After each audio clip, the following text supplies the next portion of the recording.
Welcome to Laugh and Learn Virtual Opera 101 with Central City Opera.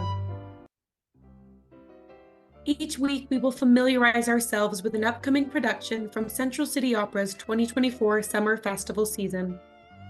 Today, we will learn about CCO's upcoming production of The Girl of the Golden West. But first, a bit about Central City Opera. Located 35 miles west of Denver at 8,500 feet above sea level in the Colorado mountain town of Central City, Central City Opera owns and maintains 27 Victorian-era properties, including the Teller House and the Opera House. CCO is the fifth oldest professional opera company in the country and is renowned for its exquisite summer festival. CCO is unique, defined by its jewel box opera house and its tradition and commitment to American opera, both in repertoire and through training programs. We offer creative education activities and community engagement throughout the year across the Denver metro area and the state of Colorado, as well as in virtual spaces through programming like Laugh and Learn and the CCO podcast. The Central City Opera Guild assists with historic preservation, apprentice artist support, community education, cultural and social events, and various fundraising campaigns throughout the year.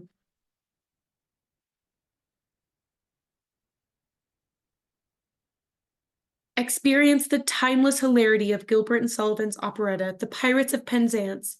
Savor the grandeur of Puccini's beloved The Girl of the Golden West, and embrace the heart and soul of Kurt Weill's iconic American opera, Street Scene. Discover the rich tapestry of love, drama, and community at Central City Opera's captivating 2024 festival. The season runs June 29th through August 4th. In today's Laugh and Learn, CCO Senior Director of Education and Community Engagement, Margaret Ozaki Graves, will delve into The Girl of the Golden West, including information on the opera's creation and shedding light on CCO's upcoming production. Meg holds degrees in music from Cincinnati College Conservatory of Music and Lawrence University, including a doctorate in opera performance with a cognate in Japanese aesthetics and music, as well as a certificate in diversity and inclusion from Cornell University. She's taught at Ithaca College, University of Wisconsin-Milwaukee, Denver School of the Arts, and CCM Preparatory Academy. As an operatic soprano, Meg has performed across the country and across her home state of Colorado. She was a recipient of the 2022 Address Anti-Asian Racism Award, sponsored by CU Boulder Center for Humanities and the Arts in partnership with CU Advancement, Kaiser Permanente, and Asian Americans Advancing Justice, which allowed the opportunity to produce work with Group Project Film Collective in response to the historic operatic canon's portrayal of Asian women, a topic she continues to address in her practice. Meg identifies as Japanese American and began her professional musical career at the age of 6 as a Japanese taiko drummer. She holds teaching certificates in Japanese traditional music from the Miyagi School and began her administrative work at CCO as cultural consultant to their 2019 production of Madama Butterfly. Welcome, Meg. Hi there, my name is Meg Ozaki Graves, and I am so excited to share with you one of our 2024 main stage opera productions this year. The Girl of the Golden West, or La Fanciulla del West, by Giacomo Puccini, to a libretto by Civinini and Sangarini, based on a David Belasco play. I'd like to begin with our land acknowledgement. Central City Opera acknowledges that we gather and operate on the traditional lands of the Cheyenne, Ute, and Oceti Sakowin, past, present, and future. Further, we honor and acknowledge that 48 contemporary tribes are historically tied to the lands that make up the state of Colorado. As part of our commitment to Colorado history, we are dedicated to continue learning how to be better stewards of the land we inhabit. And now a bit about our main stage production. Passion, peril, and pursuit in the Wild West. Amidst the fervor of the gold rush, The Girl of the Golden West, or La Fanciulla del West, by Giacomo Puccini, paints a vivid picture of life in a mining camp. In our 2024 production, the opera unfolds in Central City itself in the 1840s, incorporating elements of folk music to evoke the spirit of the West. At the heart of the story is the beloved owner of the polka saloon, Minnie, who finds herself in a complicated love triangle with a newcomer who calls himself Dick Johnson and the local sheriff, Rance. Amidst confrontations and moments of high drama, loyalty and love are put to the test as Puccini's masterpiece seamlessly weaves romance, danger, and the promise of a fresh start. And since this is called Laugh and Learn, I'm going to begin with a bit of levity. This is starting with a bad joke, so I don't expect you to laugh. And then in a bit, we will talk about scandals, animals on stage, and have a little game of Name That Tune. So I know you've heard of a happy camper. What about a happy cowgirl? And what do you call a happy cowgirl? A jolly rancher. Okay, I know it's a bad joke. A little bit of learning to go along with that to make you feel better about my bad sense of humor. Jolly Rancher also happens to be the name of a candy that comes from Wheat Ridge, Colorado. I know that our opera house is in Central City, Colorado, but for most of us, seasonally, we're up in Central City, and the rest of the year, we're down in our Denver area offices in Wheat Ridge, Colorado. The Jolly Rancher factory was here for a number of years, and I remember as a child being in school down the street, smelling my favorite flavor of Jolly Rancher, the green apple, at recess most days. So there you go. In addition to laughing, we're going to learn today a bit of history, some opera terminology. I'll provide you with a brief glossary so you know all of this vocabulary before we get into the nitty-gritty of learning about the music and story of this Puccini masterpiece. So, The Girl of the Golden West. I like to think of it as the original spaghetti Western. You're going to see all of the characters, environments, and activities that you'd expect from a Western film. Or if there are those of you who are spin-off fans of Yellowstone, I'm a big fan of 1923. Think about what that looks like and what stories are told there. And you can expect some of the same from The Girl of the Golden West. You're going to see people like 49er miners in the gold rush, Wells Fargo agents, sheriffs, Pony Express riders, bandits, indigenous people, and Minnie, the singular female figure and central character of our story. Minnie is a strong pioneer woman who does it all, from caring for sick miners, teaching them, running her own business, and living a life of strength and solitude until she finds love. So you are also going to hear the wonderful Central City Opera Orchestra paint these Western scenes through the music of Puccini. So think about the most beautiful Rocky Mountain sunset you can think of, and then imagine how that might sound through an orchestra. You're also going to see familiar places from Westerns, like the saloon. In this case, it's called the Polka Saloon. Mountains, cabins, forests, and you're going to see some of the activities you'd expect, like poker games and bar fights. As I mentioned before, this opera was inspired by a play by David Belasco, which was premiered in 1905, about 5 years before the Metropolitan Opera premiered their commissioned work, The Girl of the Golden West. It was a star-studded cast in addition to the superstar composer Puccini.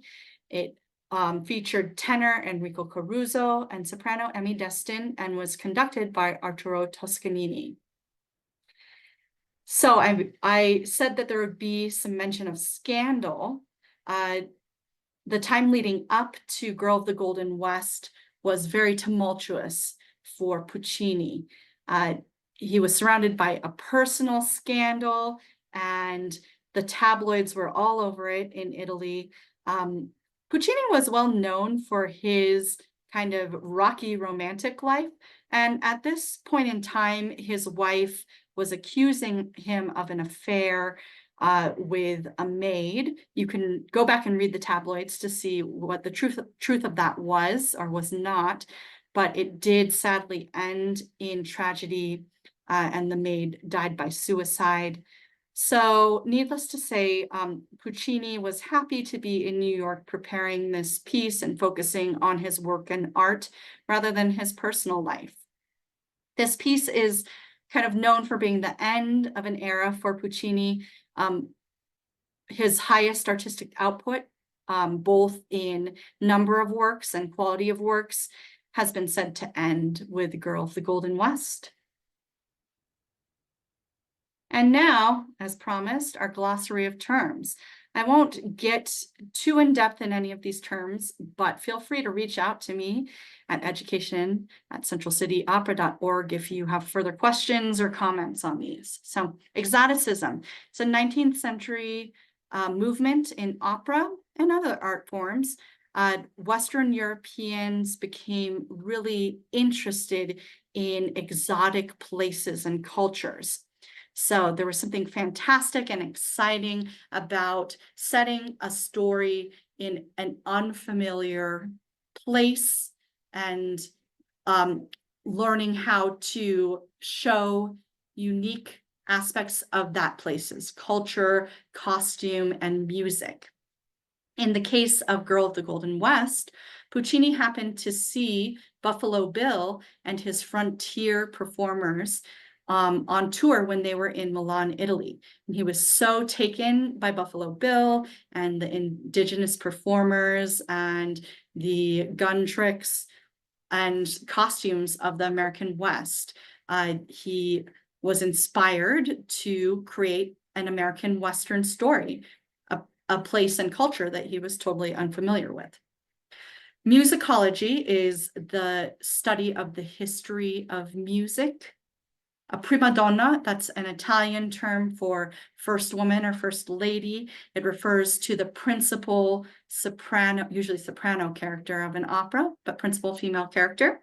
Impressionism, a French movement in literature and art, and then in music, that is more interested in portraying an environment through the way it makes you feel. So maybe a less literal portrayal of a place, a real focus upon texture and emotion and mystery. In music, this can mean portraying a place through harmony and through non-melodic methods to create this kind of feeling from the music.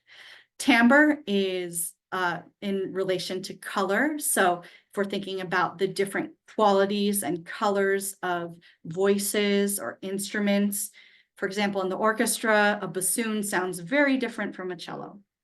Through composed is a compositional technique when you're telling a musical story and you start in one place, go on a journey, and end in a completely different place. It's very different than a children's song. Like, for example, Row, Row, Row Your Boat. Everyone knows what's happening in that music. It's very predictable, structure, melody, rhythm. We know when each phrase is going to end, and we know when the song is going to end. Through composed music operates very differently than that. We know when the beginning is, and we know when the ending is, but we might not have those structures and markers to help us on our pathway through. Leitmotif is a German term that means leading motive. And the way I like to describe this is, we all know the Starbucks logo, right? We know what that green mermaid is whether or not we see the word Starbucks. A leitmotif is a musical symbol or logo. So it's something that when we hear it, we know that that relates to a particular character or emotion or place within this musical story. Program music. This is kind of like a concept album. So if I'm a child of the 90s, so I'm thinking of something like Radiohead's OK Computer, where each song is telling its own little story, but we listen to the entire album together and it tells this bigger story. And program music came from orchestral traditions, and the idea is that the music has its own story to tell, has its own pictures to paint, and is describing things through a musical method of storytelling. And then I want to mention a couple of different voice types that you're going to be hearing in musical examples, starting with baritone Jake Wallace. This is a smaller character in the show, played by a baritone, which is a medium range lower voice. Then we have tenor Dick Johnson, one of our lead roles in this show. The tenor is the highest voice type of the lower voices, embodying male characters. And then we have soprano Minnie, the prima donna of this show, the highest voice type, a treble voice. And then a duet. You'll hear a duet between Dick and Minnie. A duet is when two voices join together to create a more interesting ensemble vocal quality than solo singing alone. You'll hear a little bit from the Act 2 love scene. And that is our glossary of terms. I do want to make quick mention to some composers that I will be referring to. If you are interested in any of these composers, there is a wealth of knowledge to be found about each of them. Puccini, we already know, Italian operatic composer and the composer of this piece. Stravinsky, a Russian composer who was making very progressive work at the same time that Girl of the Golden West was written. Things like The Rite of Spring. So ballet music that was very progressive. Debussy, French Impressionist composer, known for art song and opera, but also for this French orchestral Impressionist music. And then Strauss and Wagner are of the Germanic tradition, and they were creating opera.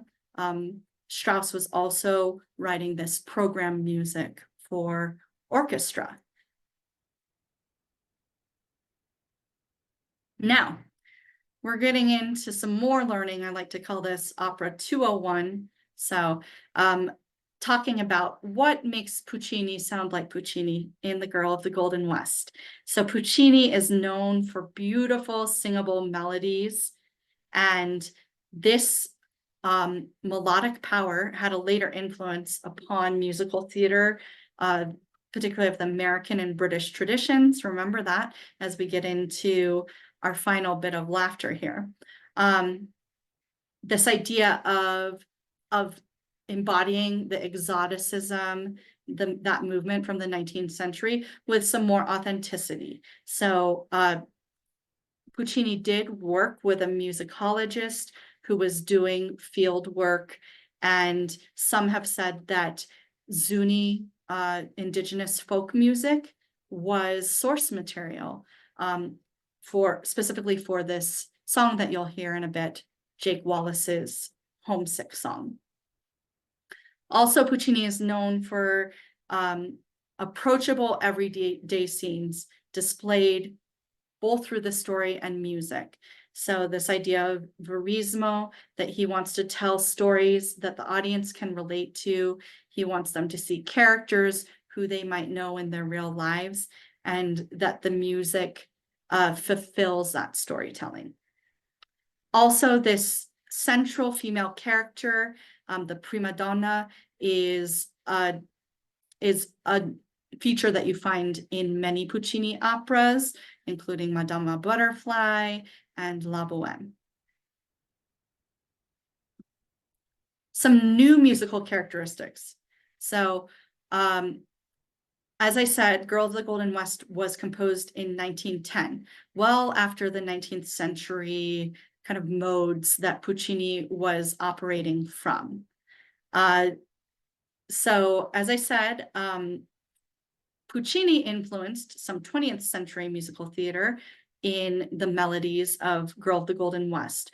He also applied some influences from composers and works that were composed at the time or near the time of Girl of the Golden West. For example, Stravinsky brings driving rhythm, orchestral rhythms from The Rite of Spring. Debussy's Impressionism, there's a lot of different orchestral colors and timbres used in this orchestration, chromaticism, and a technique called melodic tonality to help Puccini in painting the pictures of these Western scenes. Influence from Wagner, this idea of through composed structures, the music is serving the storytelling and relying upon leitmotif, these musical symbols, to help us find structure within this long form of composition. And then Strauss's program music, thinking of the environment as a character and using the orchestra to portray that character. This piece, Girl of the Golden West, was actually Toscanini described it as a great symphonic poem, a piece of program music, more so than an opera. So when you go to see this piece, you can let me know whether you think it is a symphonic poem, piece of program music, or an opera.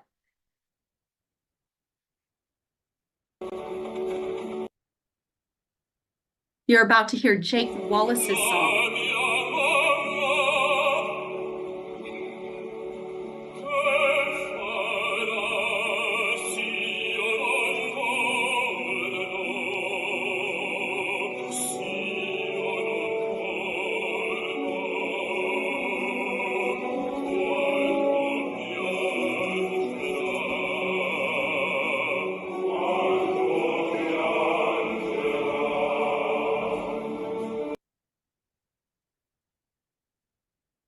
So that was just a little clip of Jake Wallace's melody, and beautifully sung by a young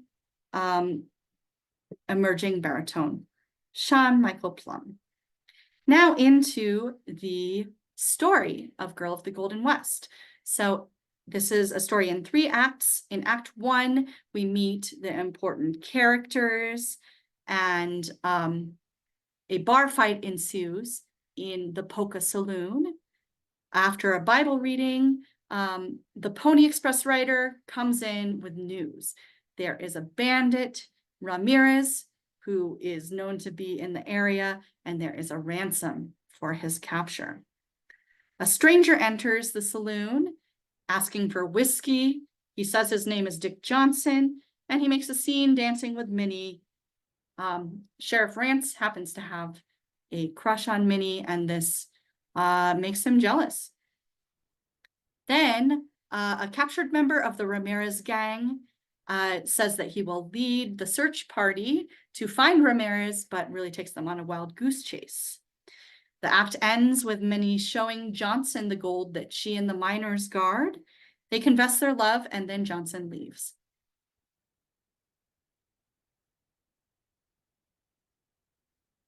Now it's time for Name That Tune.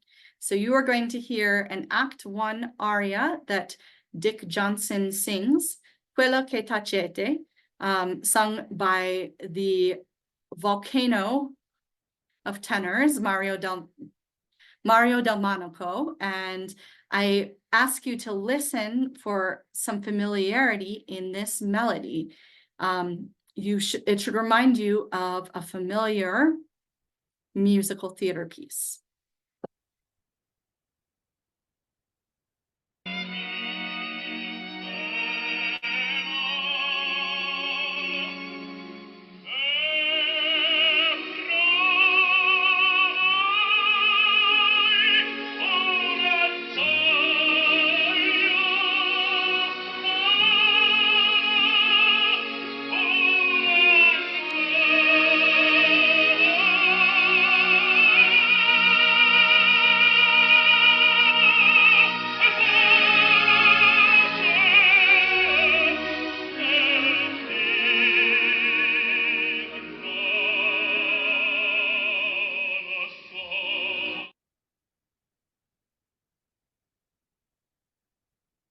So I think there was enough melodic content there to gather. And yes, you're right. It happens to be a quotation. Well, this quotation was famously ripped by Andrew Lloyd Webber for the Phantom of the Opera's Music of the Night. So we're into Act 2 now. Later the same evening in Minnie's cabin, it begins to snow as Johnson enters Minnie's cabin to hide.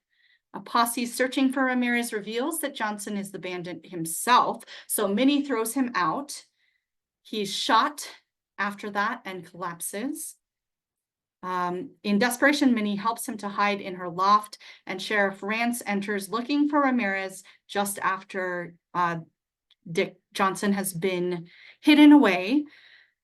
He almost gives up until blood begins trickling from the ceiling onto his hand. At that point, Minnie strikes up a bargain. She says if she beats the sheriff at poker, he must let Johnson go free. And if she loses, she'll marry Sheriff Rance. What Rance doesn't know is that Minnie is hiding cards in her stockings, and she cheats to win. So the next musical example you're going to hear is the Act 2 love duet.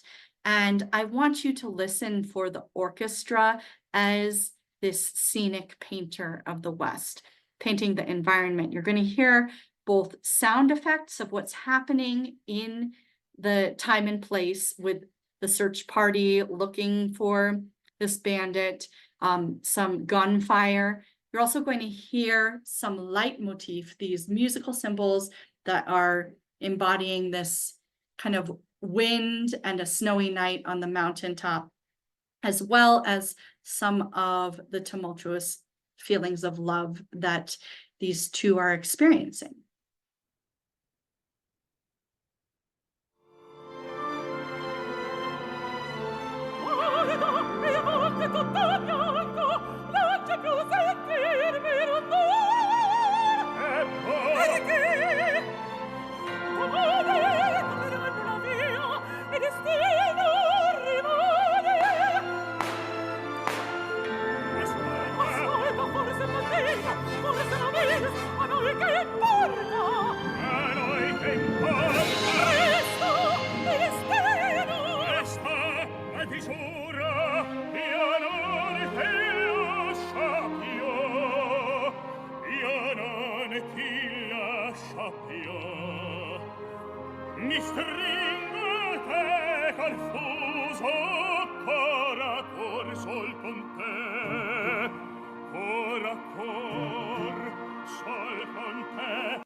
Some beautiful singing from a recent Metropolitan Opera production of FANCIULLA del West. Now we are into the third and final act. Sometime later in the forest, Johnson has been on the run. Ashby, the Wells Fargo person, arrives with news of Johnson's capture. And Sheriff Rance and the miners decide that they want Johnson to be hanged. Johnson comes in and accepts his fate, but asks that they spare Minnie the news. And you'll hear a bit of a musical example from that aria in a bit. Then, in a surprise turn, Minnie arrives armed, and just before the execution, she acts the hero, throwing herself in front of Johnson, protecting him, and convincing the miners that they owe her. So she wins out, and everyone, including Rance, yields, so that Minnie and Johnson can ride off into the sunset together.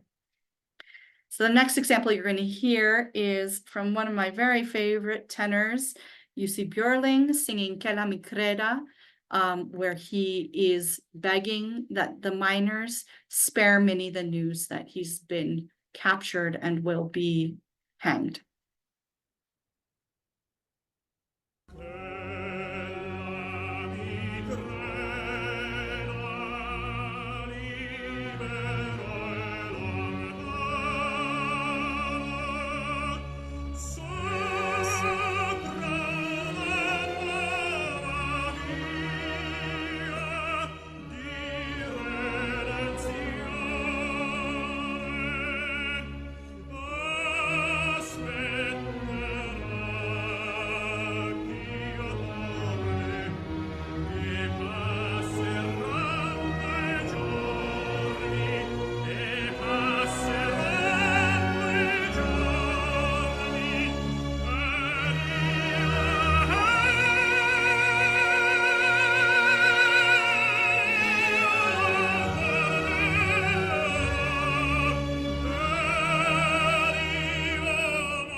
So yes, just a little point of reference there.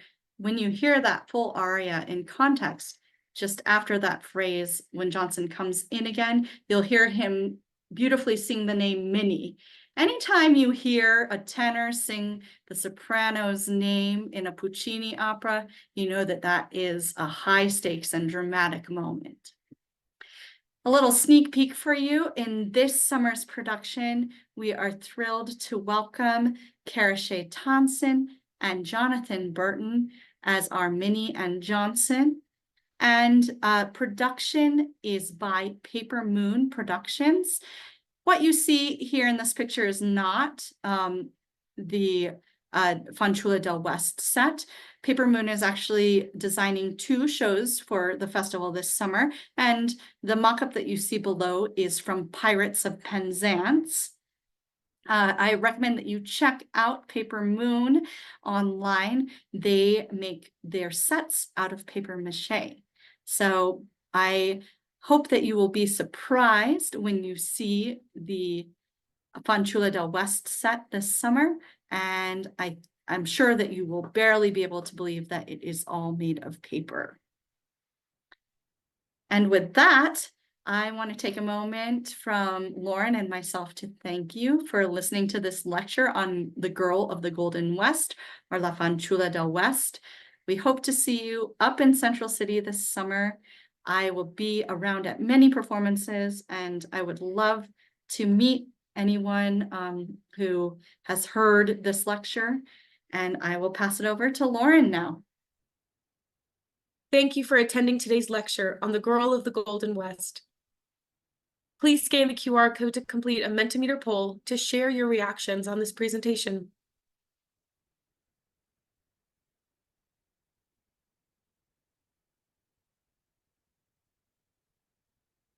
Get involved with Central City Opera.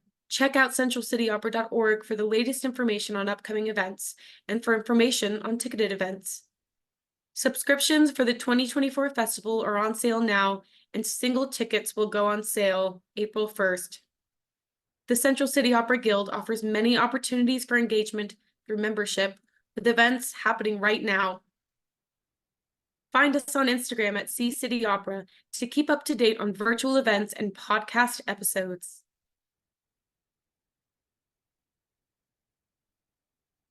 Thank you for joining us for Laugh and Learn Virtual Opera 101 with Central City Opera.